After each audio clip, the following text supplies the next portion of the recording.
Hit a little bit of the Steely. And welcome back, everyone. My beautiful friends, thank you so much for being here, for clicking on the video today. We're going to listen to some Steely Dan. We're going to listen to this track, West of Hollywood. This is off their album, Two Against Nature, which was released in 2000. Okay, so I don't know. This is going to sound stupid. I never really looked at like Steely Dan's albums, like their later stuff, and I just associate them with like the 70s and the 80s.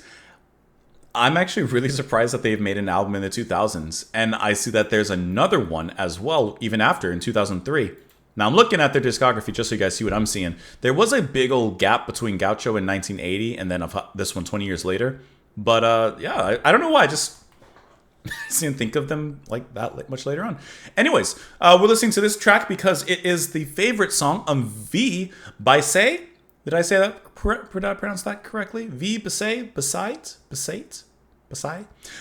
You said that this is your favorite song. So that's why I want to listen to it, because I wanted to hear you guys and your favorite songs. So let's go ahead and pull up the music. We'll, of course, talk about it after. Let's jam out to this one. It's an 8-minute track from the Steely.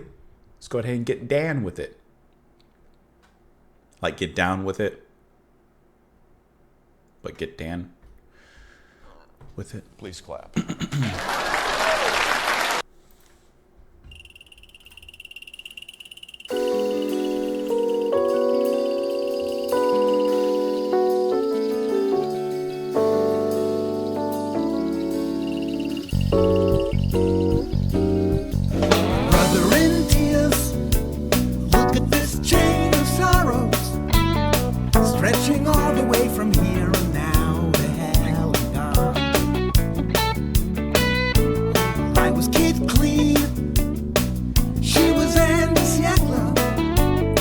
Just a thrill away from punching through the cosmic ground. It started out good, but then it got lots better, making up the rules as we went along. But with a business like this, there's an early downside. I'm way deep into nothing special.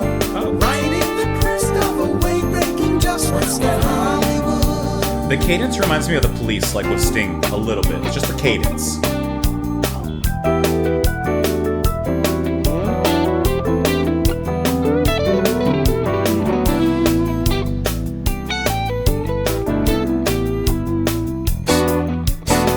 It's a quick open hi-hat. We burned right through the summer till the axis of pain, pleasure shares the arc of desire. From the Rebus Fair to the streets of Culver City, places and events slip below the horizon line. And now at this time, into a prehistoric, the truth compels us to bring a certain end. I mean, if you will, like the Warren Kruger. I'm way deep into That. nothing special, riding the crest of a wave breaking Just his quick west of delivery. Hollywood.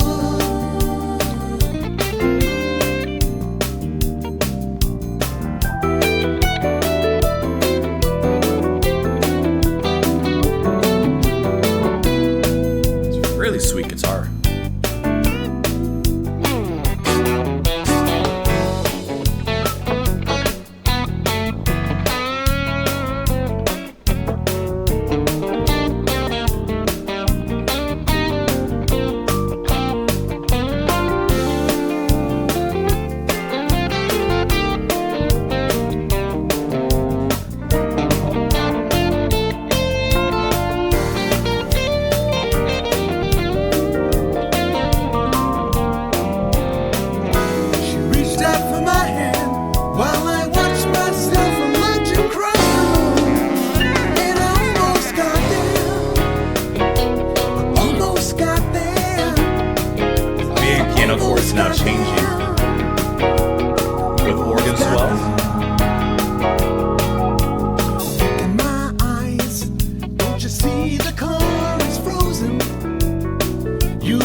Together we'll endure the tyranny of the disallowed.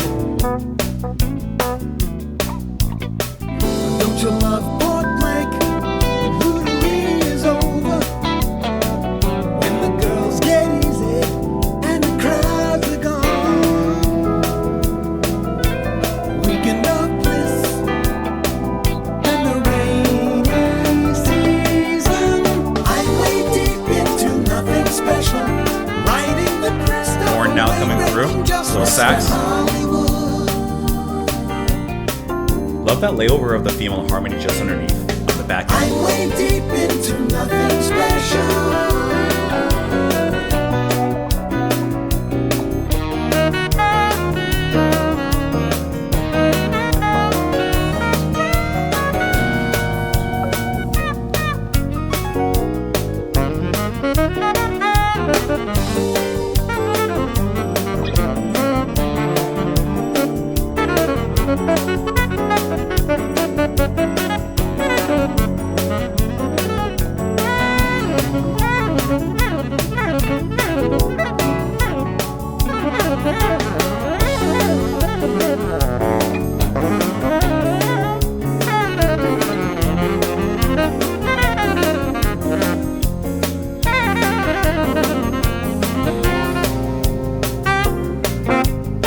What a smooth but hard-hitting jump.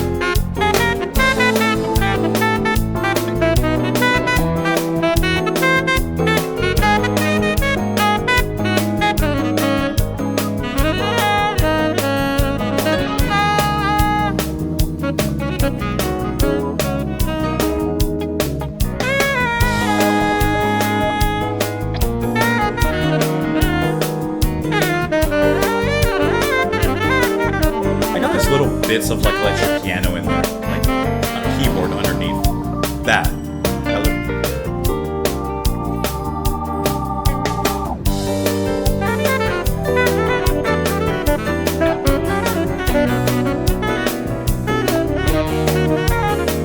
I like how the beat is constant, but the music kind of changes each go around.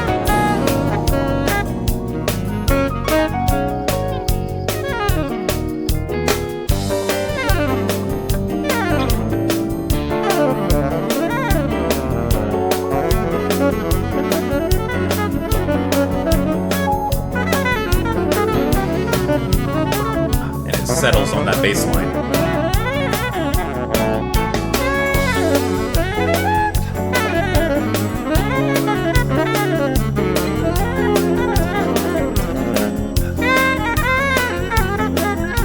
And then settle.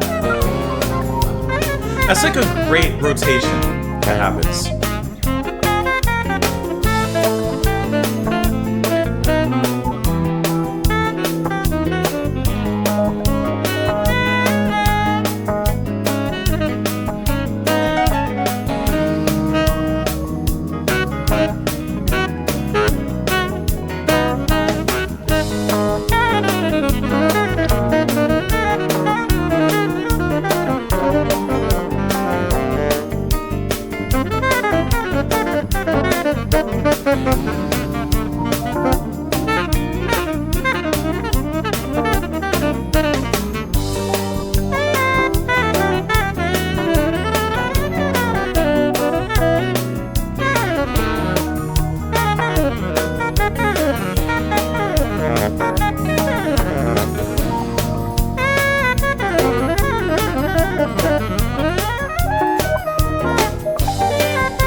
I like how that's the last thing that's left over.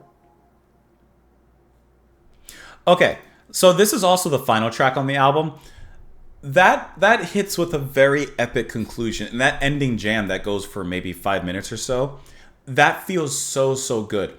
Becker's guitar playing, I really thought was very standoutish. Just the way that he's playing the chords, those jazzy wow, like the way that he plays is just, it's very satisfying to listen to and very soulful. And I liked what he was doing in the mix of this track.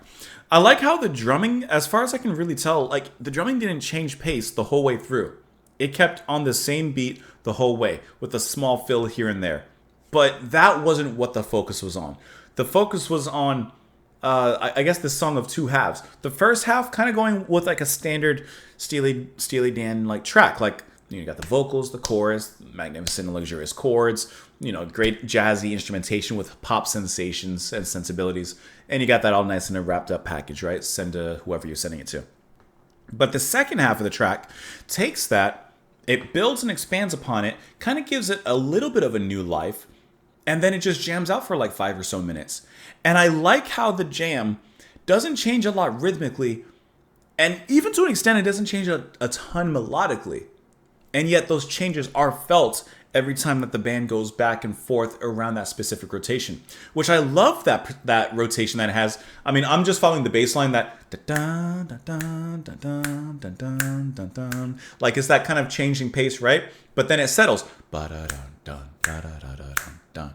Like it's expanding and then it settles. It expands and then it settles. And in the midst of that, of course, you have wonderful piano playing. Those little light touches of what I'm assuming is like electric keyboard. Those little squirrely, synthy sounds that the track ended on.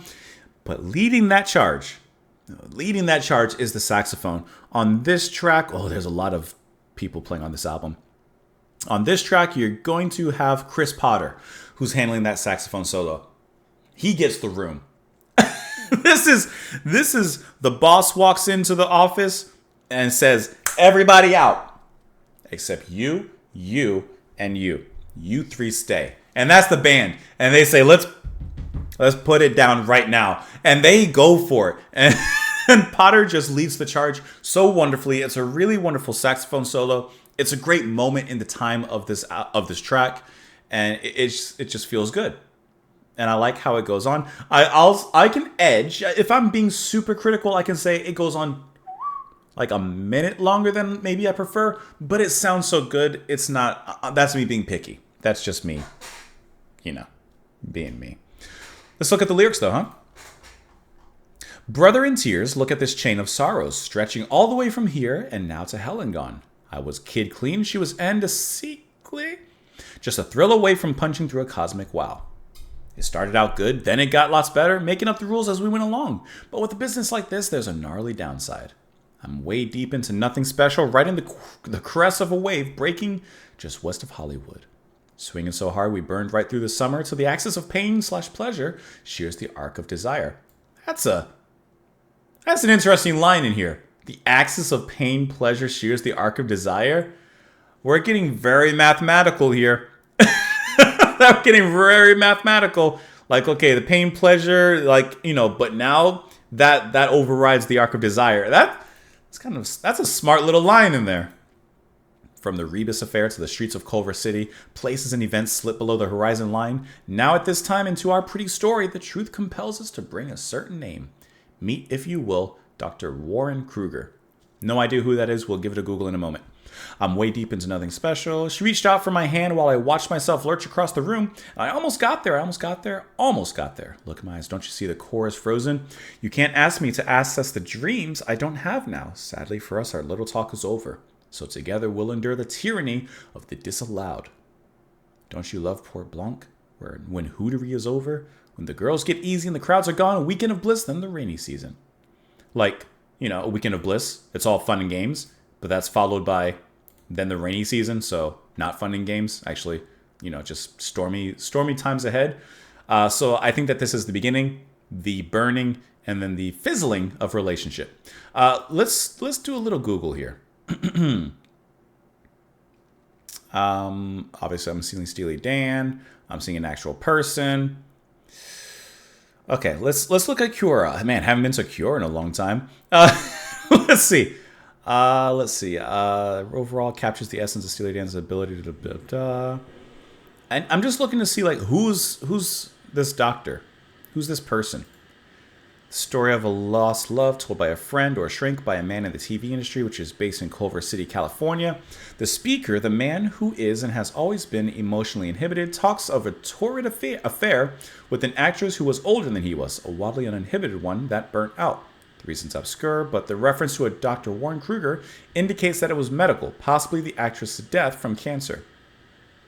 So, is this a real person or not? Because I don't see anything.